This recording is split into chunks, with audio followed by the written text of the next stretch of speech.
E aí, pessoal, hoje, novidade aqui no canal, pela primeira vez, uma participação aqui para a gente fazer uma conversa em mais profundidade. Quem está comigo aqui é o Idelber Avelar. Idelber, se apresente. Boa tarde, espectadores aí do canal do Joel. Eu sou Idelber Avelar, sou professor de literatura em Tulane e tenho uma história na internet como comentarista político, mais associado ao campo da esquerda e nos últimos tempos muito aberto a uma interlocução com liberais como o Joel. Então estamos aqui para bater uma bolinha sobre o Brasil de hoje. O Brasil de hoje, exato. E o Idelber é alguém que um analista, um leitor da realidade brasileira, sempre com muita independência, né? Isso que eu acho que é legal de valorizar aqui. Então não estamos aqui para repetir linhas mestras, linhas de propaganda de algum lado da discussão. Queria discutir um pouco com você, Idelber, a realidade que o Brasil se encontra agora, que eu acho que é uma realidade que a gente está vivendo até um certo ataque a instituições democráticas neste país, seja vindo do governo, mas infelizmente também de muitas pessoas que se opõem ao governo. E como é que chegamos a isso? Essa primeira pergunta de como nós chegamos até aqui eu acho, a mais difícil de todas, porque, em primeiro lugar, aconteceram no Brasil, ao longo dos últimos 6 anos, uma série de eventos que ninguém imaginava possíveis, né? Ninguém, em junho de 2013, imaginava que milhões e milhões de brasileiros sairiam às ruas protestando durante semanas inteiras seguidas. Depois disso, a Lava Jato, também ninguém previa que em uma determinada circunstância de corrupção o sistema judiciário brasileiro fosse realmente encarcerar políticos proeminentes, destacados, né, de várias correntes políticas. Depois, o fenômeno do impeachment, que também é um fenômeno muito surpreendente para todos, especialmente no campo da esquerda, porque foi a primeira vez em 50 anos que as ruas já não pertenciam à esquerda, né? As ruas estavam tomadas por manifestantes, os de 2013 não, mas os de 2015 eram sim explicitamente contra o governo petista. E depois, a eleição do Bolsonaro, que foi outro acontecimento que, para a grande maioria dos analistas, eu incluso, foi surpreendente. Nós não esperávamos que o Bolsonaro pudesse ser eleito em um contexto como o brasileiro de 2018, em que nós já estamos com 30 anos de Constituição, vários avanços no sentido da consolidação das chamadas instituições democráticas e tal. Então, o grande desafio, eu acho, que é como você encadena e como você relaciona essas 4 coisas. Existe uma explicação que não sei se dominante, mas ela está muito presente na esquerda, que é uma relação causal entre essas 4 coisas. Então, junho é culpado pela Lava Jato, que é culpada pelo impeachment, que é, por sua vez, culpado pela eleição do Bolsonaro. Tá, eu acho. Mas peraí, então vamos ver isso. Como é que junho causa ou está ligado à Lava Jato? Bom, a Lava Jato é uma resposta a junho, né? Assim, o furor judicialista, o que o Christian Lynch chama de revolução judiciarista, ela é uma captura, ela é uma domesticação, para usar uma expressão que a Aline Passos usa, dos anseios incendiários que se manifestaram em junho. E anticorrupção, digamos assim, um furor anticorrupção. Um furor anticorrupção que se viu traduzido ali nos termos do sistema penal, né? Então, eu acho que isso é possível dizer. O problema que eu vejo é quando você sai desse tipo de relação e vê tudo como se fosse uma linha reta causal, né? E tudo pensado em termos de culpa. Talvez até com alguém planejando concretamente, com algum cérebro maligno. Nesta visão, o que causou junho de 2013? O que aconteceu? Por que o povo foi para as ruas? Junho de 2013, eu acho que é a expressão da incapacidade do lulismo de manter as suas contradições equilibradas e funcionando. Sei, mas nessa visão da esquerda, que você está dizendo que veio uma linha de... O que aconteceu ali? Bom, existem várias explicações que apareceram dentro da esquerda, né? Sim. Eu acompanhei bem de perto a resposta das lideranças petistas ao movimento. Foi uma sequência de confusões muito grandes. Primeiramente, foi dito que as manifestações eram manifestações pequeno-burguesas, de uma juventude privilegiada. No início das manifestações. É o que falam no Chile agora também, né? Tem gente dizendo exatamente. O que o Vargas Llosa disse sobre o Chile, pra você ver como é que, né, direita e esquerda às vezes se parecem, né? E o que, por exemplo, algumas outras lideranças, o Falcão chegou a dizer isso, a Dilma Rousseff chegou a dizer isso, é que o povo tinha ganhado coisas demais. O povo ganhou muitas coisas. E, portanto, quando você ganha muito, você quer mais. Né? Essa foi uma das explicações. Né? Houve outras, mais conspiratórias e mais lunáticas. Por exemplo, o Cibá Machado, ex-deputado petista do Acre, que disse claramente que aquelas manifestações eram financiadas pela CIA e organizadas pela CIA. Né? Fórum de São Paulo, CIA, todos se prestam ao mesmo papel. Ao mesmo papel. Né? Eu acho que você tem que pensar em termos do binômio consumo-cidadania. Né? É verdade que o consumo cresceu muito na era lulista, né? Mas os marcos fundamentais da cidadania, o direito ao espaço público, o direito a uma saúde de qualidade, o direito a uma educação básica de qualidade, esses marcos da cidadania, né? O direito à cidade, o direito ao transporte, esses marcos fundamentais do que nós poderíamos chamar de cidadania social, eles não foram substancialmente transformados durante o lulismo. Né? Então eu acho que você teria que olhar também o contexto em que um aumento significativo do consumo, não acompanhado por nenhuma transformação significativa da cidadania, gerou um caldo que explodiu no momento em que já começava a aparecer inflação, né? Você via naquele momento assim, governistas ridicularizando, por exemplo, a inflação do tomate, né? A subida de preço do tomate. O tomate era um indicador, né? A inflação ainda era baixa em junho de 2003, mas as famílias pobres já estavam sentindo alguma diferença. Sim. Bom, então tivemos junho de 2013, Lava Jato, impeachment, Bolsonaro. Bolsonaro foi a consequência necessária disso tudo? Não. Eu acho que em sociologia, em história, não existe consequência necessária nesses termos. Eu acho que o Bolsonaro foi a expressão me parece evidente, embora muita gente negue isso, ele foi a expressão da consolidação do que é hoje a principal força política do país, que é o antipetismo. Né? Ele é o sujeito que conseguiu expressar o antipetismo virulento que se fomentava ali na população pós 2013, pós 2014. Né? O que é uma grande ironia, porque o Bolsonaro cansou de tentar audiências com Lula, 2008, 2009, você tem manchetes de jornais dizendo Bolsonaro tenta audiência com Lula. Ele sempre votou... Foi base aliada nos votos. Foi base aliada no Rio de Janeiro, né? Votou com o PT em todas as matérias econômicas, né? Então, eu acho que a pergunta é como é que o Bolsonaro conseguiu expressar a força política principal do país naquele momento e ainda hoje, que é o antipetismo, né? Um componente não desprezível dessa equação toda foi a estratégia eleitoral escolhida pelo próprio PT, né? Que foi claramente dinamitar todas as alternativas ao PT dentro da esquerda, né?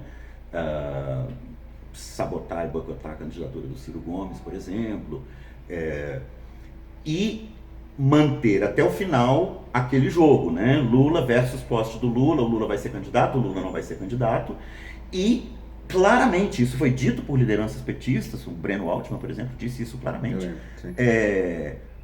fomentar e fortalecer a candidatura do Bolsonaro com o raciocínio de que uma candidatura extremista no segundo turno daria melhores chances para que a esquerda vencesse a eleição. Né? E que era um raciocínio correto do ponto de vista eleitoral, provável. Era com quem eles tinham mais chance, ou não? Era provavelmente com quem eles tinham mais chance, mas era também a pessoa que mobilizava mais furor antipetista. Né? Eu conheço gente que, digamos, em um segundo turno, sei lá, Ciro Haddad, se fosse possível esse segundo turno, né, sequer iria votar, a mesma porcaria, deixa lá. Né? Mas quando aparece uma figura que encarna todo aquele espírito, aí um elemento forte da eleição do Bolsonaro foi o comparecimento às urnas. Né? Ele mobilizou a base dele para comparecer às urnas com uma intensidade muito grande. Né? Bom, e chegamos nessa situação atual. Ontem eu e o Idelber estávamos juntos na LibertyCon, um evento aí dos liberais libertários brasileiros, muito jovens ali. Eu fui lá debater, inclusive debater com um amigo meu que é anarcocapitalista, mas também é funcionário público aí do governo Bolsonaro, trabalha no Ministério da Economia. É incrível como não é, eu não diria, não sei qual foi a sua impressão, Idelber, eu não diria que é a linha principal dos liberais lá do evento. E eram mais de 1.000 pessoas, ou seja, era algo mais ou menos relevante, assim, não era alguns gatos pingados, era uma massa ali, especialmente jovens, de pensamento liberal, que a gente sabe que não são tantos assim pelo país. E o apoio ao bolsonarismo, eu não sei se era dominante, acho que não era a maioria, mas era relevante. Sim. Tinha uma grandeza relevante. Eu fiquei até impressionado também no meu debate. Qual foi o momento que me vaiaram? Foi o momento em que eu critiquei Ricardo Salles, o ministro do Meio Ambiente.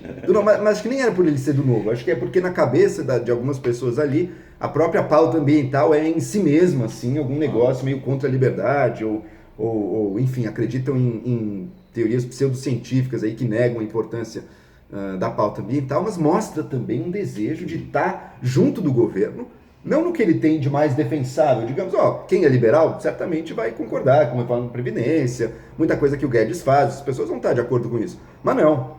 De acordo, inclusive, com o que há de mais sectário, com o que há de mais fora de qualquer tentativa de argumentação racional do governo. Que é uma política ambiental calcada, por um lado, no desmonte, e por outro, nas repetidas e mentirosas acusações. Todo momento que surge um novo problema ambiental, o primeiro passo do governo Bolsonaro, seja o presidente, seja o ministro, é acusar alguém, uma acusação que dias depois revela-se mentirosa. Lembrando que levantaram o Greenpeace, o próprio ministro levantou o Greenpeace como um possível culpado dos vazamentos de óleo. Ou seja, alguém que delira, alguém que vende teorias da conspiração paranoicas e mesmo assim defendido. E é engraçado isso, por que será que em momentos chaves da história os liberais se aliam muitas vezes à extrema-direita? Sim. E a extrema-direita que não tem apreço democrático. Seja no Chile do Pinochet, seja em alguma medida na nossa ditadura militar, que no final das contas acabou não primando pelo liberalismo econômico, mas muitos apoiaram, ou seja, no governo Bolsonaro, no qual tem um lado de liberais econômicos, mas que está tendo seu progresso assim, severamente atrapalhado por todo o resto do governo. Por um presidente que se ameaça subir o preço da gasolina, ele já entra em jogo. Por um presidente que cria problema com o Congresso, então é difícil aprovar projetos. Previdência foi prometida para a primeira metade do ano, saiu em outubro, ou seja, atrasaram. Também pela própria equipe econômica, que é tão movida por um furor ideológico que não tem muita proposta, não tem proposta de reforma tributária até agora, tinha uma ideia de CPMF, que ali era o Paulo Guedes que tinha ideia maluca e o Bolsonaro que teve que entrar para dizer, não, peraí, Guedes, não é assim. Daí foi o contrário, até foi o Bolsonaro limitando ali uma ideia meio solta do Guedes que não parava em pé. Mas enfim, ele não está tendo todo esse sucesso na execução das ideias liberais, mas por repetir as palavras-chave que muitos liberais valorizam, eles acabam se sentindo que essa é a nossa chance, vamos lá. Mas tem riscos também isso, Você, acho que não se define como um liberal, pelo menos não econômico, Mas acho que meio de qualquer ponto de vista é difícil, é difícil casar as duas coisas, Porque muito importante para a liberdade dos indivíduos na sociedade, além de ter uma economia que você possa empreender, gerar valor e tudo o resto, é ter instituições que funcionam de forma minimamente impessoal e de acordo com a lei, É ter uma separação de poderes, é ter os poderes respeitando uns aos outros, é ter um Estado que respeita a liberdade de imprensa e que valoriza isso. Sem essas instituições independentes e sem poderes independentes, que é justamente o que promove algum equilíbrio e alguma alternância de poder, você não tem liberdade individual possível. Você tem concentração de poder nas mãos de um e isso invariavelmente limita a sua liberdade individual. É uma situação engraçada em que a gente chegou, mas que isso é uma voz relevante no meio liberal. Sim, é uma voz relevante. Eu tenho um diálogo, você tem toda a razão, eu não me defino como liberal. Eu tenho um diálogo muito mais proveitoso e rico com a turma do Livres, por exemplo. que é uma turma que estava lá também. Sim, Isso é importante para quem Exato. é do campo da esquerda e está nos vendo aqui. Eu vou postar depois isso na minha página do Facebook, que fique claro que o movimento liberal tem uma gama de posições Muitas vertentes, muito diferenciadas sobre o governo. E acho que o bolsonarismo não era a maioria ali. Minha impressão, Não. pelo menos é que era relevante, mas não era a maioria. Existe uma... Então, tem essa turma, por exemplo, do Livres, que é uma turma que não está passando pano para nada do governo Bolsonaro, né? Inclusive o Livres agora entrou com a representação contra o Eduardo Bolsonaro no Conselho de Ética da Câmara por causa das declarações sobre o AI-5. Né? A democracia está em risco nesse momento? Eu acho que existem sinais muito preocupantes. Eu não... ela está em risco. Sim, a resposta é sim. Ela está em risco. Não está em risco no sentido em que nós tradicionalmente nos acostumamos a pensar nesses riscos, que são tanque na rua, golpe com data marcada, esse tipo de coisa eu acredito que não. Mas existe um movimento claro de solapar as instituições paulatinamente, né? Quando um presidente diz: vocês aí anunciantes da Folha de São Paulo, se cuidem, é uma ameaça muito grave, né? Houve atritos entre governo e imprensa ao longo do período democrático, durante o Fernando Henrique, durante o Lula, até mesmo com o Temer. Mas você não via anunciantes sendo ameaçados. Isso aí, sim, que eu saiba, o PT não fez. Né? Então, é uma gama muito variada de posições dentro do movimento liberal. Eu converso de forma mais produtiva com uma turma, por exemplo, como a do Livres, que não está passando pano para nada do bolsonarismo. Agora, eu acho que os liberais vão ter que se resolver. Quer dizer, você é um liberal coerente, eu suporia que, junto com o seu liberalismo econômico, vem o liberalismo político. Né? É incorreto dizer que as duas coisas sempre andam juntas. Isso não é necessariamente verdadeiro. O exemplo clássico da América Latina, né, em que o programa mais consistentemente liberal na economia foi o chileno, implementado pelos Chicago Boys em 75, enquanto a ditadura do Pinochet matava e torturava e degolava e jogava corpos no rio Mapocho. Então você vai ter que se resolver. Quer dizer, vale a pena passar pano para o desmonte da Constituição de 88, para o desmonte das instituições democráticas, para os ataques à imprensa, para o constante obscurantismo, teorias conspiratórias, enfim, todo esse pacote alucinógeno que é o bolsonarismo, só porque o Paulo Guedes vai privatizar algumas estatais? Eu acho que é uma queima de credibilidade de um liberal, né, que não vale a pena. Mas tem gente passando pano dentro do movimento liberal. Agora, que seja dito também que eu não acredito que eles fossem no encontro maioria. Né?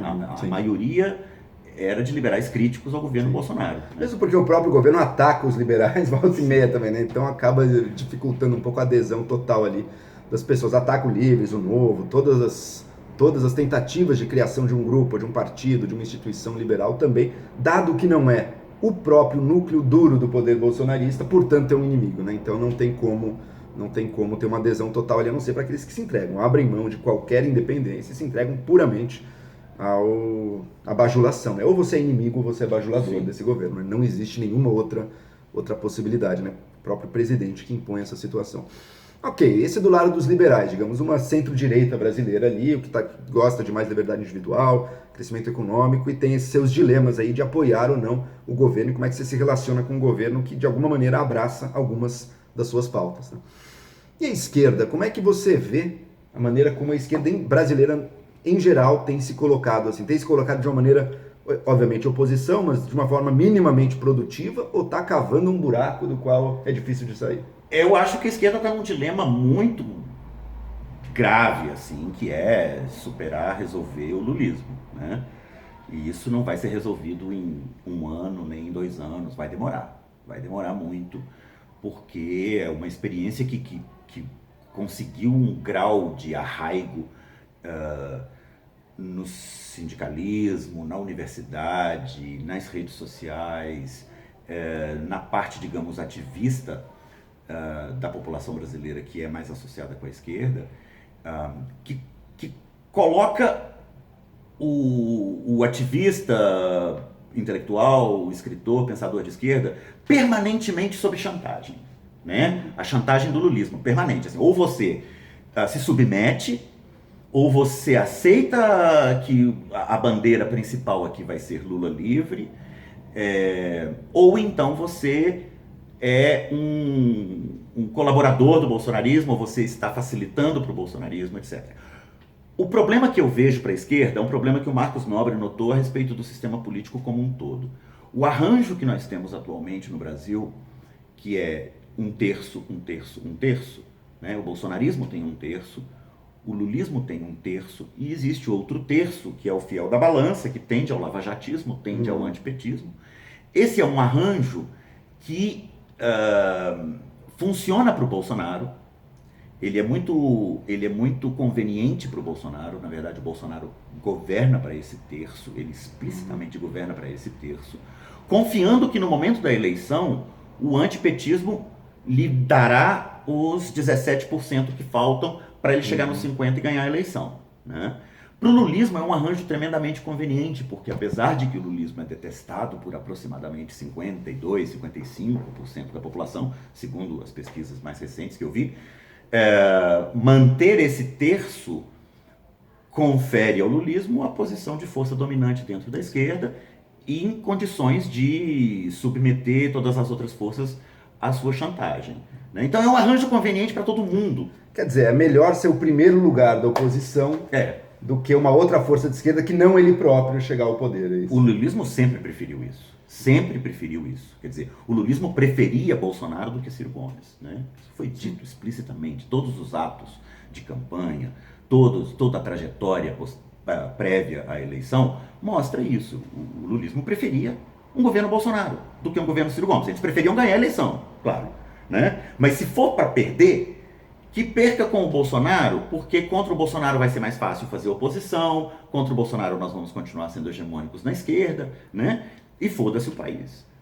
Basicamente a conclusão é essa. Então, eu vejo um quadro muito desolador para a esquerda, vejo pensadores, intelectuais, ativistas que eu respeitava e continuo respeitando, mas que de repente se esqueceram, né? Assim, tiveram amnésia coletiva e inclusive o tipo de veículo de comunicação que eles passam a compartilhar, né? Depois da eleição do Bolsonaro, ou inclusive um pouco antes, no governo Temer já, mostra que, bom, se esqueceram do que esses veículos faziam na época do governo do PT, né? Houve muita gente dentro da esquerda que era independente do petismo, era inclusive oposição ao petismo, e que se realinhou depois do impeachment. Graças ao bolsonarismo. Você realinhou direitinho, assim, não é que estamos agora todos no campo da oposição. Não, eles se realinharam com as teses do petismo. Né? Incrível isso. E incrível como as táticas do Bolsonaro para combater, para atacar constantemente as instituições, seja mídia, seja poderes independentes, é um repeteco de muita coisa que a gente viu nos anos Dilma ali. Tudo copiado da esquerda, né? Tudo copiado da esquerda. Acho que levado talvez para um grau novo. Levado a um grau, levado ao paroxismo. Mas claro, o próprio ataque à imprensa, evidentemente, é uma cópia do que era a imprensa golpista ali atrás. Quando a Globo era inimiga, agora os petistas citam Globo também, compartilham. A ideia de que os movimentos da cidadania são sempre obra de algum agente conspiratório externo, né? Antes era a CIA, agora é a Venezuela, né? Enfim, é um repertório realmente todo copiado da esquerda. Não digo que são idênticos, não digo que são dois lados da mesma moeda, eu digo que o repertório foi copiado da esquerda ipsis literis. Os recursos são os mesmos ali. Levado a um grau absurdo. Bom, a gente tem um lado com 30 e poucos por cento dos votos. Outro lado com, eu diria, entre 20 e 30% dos votos no primeiro turno. Muito difícil mexer nessas duas bases. Sim. Dada essa realidade, é praticamente impossível algum que não os dois chegar no segundo turno. Exatamente. O que se faz aí? A situação que a gente vive no Brasil é essa. Eu não sei o que fazer. Eu posso dar algum insight sobre o que eu, como indivíduo, penso, tento fazer, e em primeiro lugar, ter como horizonte bater no governo Bolsonaro diariamente, mostrar o perigoso. Não é possível relativizar o que é o bolsonarismo. Não é possível relativizar o que é o bolsonarismo. É um fenômeno sem precedentes na história brasileira. Ele é um fenômeno perigoso, ameaçador, emborrecedor, é um fenômeno que precisa ser combatido, né? Ele precisa ser combatido sem que se façam concessões ao lulismo, mostrando ao mesmo tempo que não é que bolsonarismo e lulismo sejam idênticos ou duas faces da mesma moeda, mas eles são sim condição de possibilidade um do outro. Isso aí me parece óbvio. Assim, isso aí, negar isso é negar a realidade. Negar que o sentimento antipetista foi o grande fomento, o grande caldeirão do que se veio manifestar depois com o bolsonarismo, me parece que é simplesmente negar a realidade. E acho que está faltando também alguns valores positivos, né? Algo que não seja puramente a negação de algo que está dado aí como algo para unir pessoas, né? Isso de leve aconteceu, na minha opinião, naquela semana, o primeiro protesto em que o ministro da Educação, o Weintraub, anunciou os cortes, e no primeiro momento, acho que ele nem sabia os motivos do qual ele estava anunciando, porque ele deu um motivo que no final se revelou falso, mas ele disse que era uma punição a algumas instituições por estarem fazendo balbúrdia, né? E aquilo, quer dizer, cortes na educação, que depois ele até voltou, hoje em dia, recompôs-se a execução do orçamento, embora muitas linhas de fomento que foram paradas no intervalo já se perderam ali, então se teve uma grande perda, mas voltou-se a executar o valor do orçamento, graças a um pouco à pressão política que houve, né? Mas ali atrás, naquele momento, foi uma coisa que calou fundo na população. E muita gente que não era ligada a partido, até eu tive esse receio no primeiro momento, falei, não, mas isso aqui, será que não é muito Lula livre, esses protestos da educação? E não era, estava maior do que aquilo, sabe? Porque tocou num ponto que o Brasil é um país com uma educação muito precária, né? Muito ruim, como a gente sabe. Mas de alguma maneira a educação permanece como uma grande aspiração da população, né? Como o sonho de você, por exemplo, entrar na faculdade, entrar na universidade, isso permanece como uma das grandes aspirações de ascensão social, de um novo status que você tem na sociedade, como o caminho, o conhecimento como um caminho de melhora de vida. E ali eu senti que houve um ataque direto a esse valor no Brasil. E as pessoas ficaram realmente... isso não é possível de ser suportado, de ser aceito, esse tipo de ataque. Então foram as ruas um pouco para defender este valor da educação, né? Talvez, quais são os valores, né? Quais são os valores que se opõem, e daí se opõe também ao PT, no fundo, né? Porque na prática, o que o PT fez de bom para a educação nesse país, né? Expandiu muito o ensino superior, é verdade, com uma qualidade e favorecendo principalmente grupos extremamente poderosos da sociedade, né? Com uma qualidade muito baixa. Mas não fez nada para a base também, né? Não fez nada para o grosso da população, que não chega sequer ao ensino superior. E tá aí, é um valor que continua e é uma promessa que está sendo, novamente, mais um governo jogada no lixo. Né? Para um governo que trata... Você pode reconhecer méritos no Ministério da Economia. A educação não tem mérito nenhum para ser mostrado agora, não tem nada. Ele tem a negação da educação, uma política do ressentimento mesmo, a toda a flor ali, a toda sendo mostrada com orgulho, querendo se vingar das ideologias, do não sei o que, mas não tem proposta nenhuma para educação, a não ser fazer carguinho militar ali para 50 escolas por ano, né? Quase uma ofensa para os brasileiros, né? 150 mil escolas, ele quer fazer 50 por ano. Essa é a solução dele para a educação, né? Enfim. E foi surpreendente aquele protesto, porque era um protesto em defesa da educação superior. Exato. Né? Exato. Que é, digamos... Aqui é a aspiração, né? É muito mais uma aspiração do que uma realidade vivida por toda a população brasileira, né? E eram manifestações muito massivas. Eu estive presente nas de Belo Horizonte, tanto na primeira como na segunda, que foi um pouco menor. A segunda eu senti que estava um pouco mais dentro de linhas partidárias, mas enfim. Estava mais aparelhada, é verdade. Mas o que a gente precisa discutir, assim, no caso da educação, que é uma longa e complexa discussão, é que no caso brasileiro, a coisa está mais ou menos travada pela própria Constituição, né? A Constituição estabelece que a educação básica é a responsabilidade do município, a educação média do Estado, a educação superior da União, e há uma limitação muito grande porque um governo federal pode fazer com o ensino médio, que é onde a gente tem o maior gargalo, é um gargalo de qualidade. O ensino médio foi universalizado, ou praticamente universalizado no Brasil, a entrada nele, né, não a saída. Mas a qualidade é baixíssima, né? No caso, especialmente das escolas públicas em áreas pobres, nós sabemos como funciona isso, né?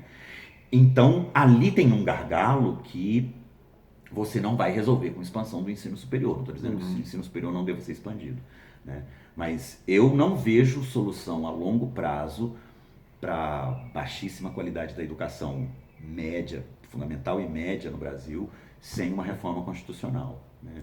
Em algumas áreas de excelência, o Brasil compete com o primeiro mundo, né? USP, Unicamp, UFMG, UFBA, enfim, né? As PUCs dos principais estados. São universidades que em várias áreas competem em nível mundial na ponta, né? Mas o problema é que existe um gargalo enorme para chegar a esses espaços, né? A população mais pobre continua tendo muito difícil acesso a esses espaços. Então, eu só vejo algum tipo de transformação. Tem que fazer a mudança legal também, né? Mudança constitucional. Mais enraizada, mais sólida, com uma mudança constitucional mesmo. E uma pergunta, vai finalizando aqui, já estamos em meia hora. Será que o Brasil volta às ruas? Não me surpreenderia. Você é um entusiasta de 2013. Eu sou entusiasta. Você gosta muito daquele momento ali. Eu nunca renunciei a 2013. Para mim, o povo na rua, eu acho que tem seu lado interessante, mas tem seu lado perigoso também. Mas enfim, às vezes tem que ir pra rua, não tem jeito, às vezes acontece. E aí, claro, o que acontece depois é do jogo e é disputado ali nas próprias ruas e em outros espaços, como na imprensa. Mas eu resisto muito à tese de que junho é uma espécie de que junho seja responsável, né, pelos acontecimentos nefastos posteriores, né? Eu acho que o impeachment, por exemplo, a crise do lulismo tem muito mais a ver com a resposta ou a falta de resposta do governo às manifestações de 2013 do que com as manifestações em si. Tanto que elas não eram manifestações anti-governo federal, né? Elas não eram anti-Dilma. As de 2015 sim, mas as de 2013 não. E o que falta para o povo ir para a rua agora, será? Um estopim. Eu acho que falta um estopim, né? Falta um aumento de 20 centavos na tarifa do ônibus. Eu acho que é perfeitamente possível que voltem a se produzir situações de grande mobilização popular no Brasil. Não me surpreenderia se elas acontecessem. Vamos ver. Estamos vivendo também uma lenta recuperação econômica, né? Então talvez isso, uma melhora de ambiente, uma melhora de expectativas, talvez refreie um pouco o desejo da população de protestar, né? Mas vamos acompanhando. Nas ruas ou fora delas, a gente está vivendo assim uma indecência muito grande, né? Por parte do governo, saindo do governo. Que o debate político, as militâncias ajam de uma maneira indecente, muitas vezes é do jogo, né? Mas que isso seja chancelado de maneira oficial pelo governo, com narrativas conspiratórias, mentiras, acusações falsas, seguidamente, assim, realmente isso baixa muito o nível da democracia.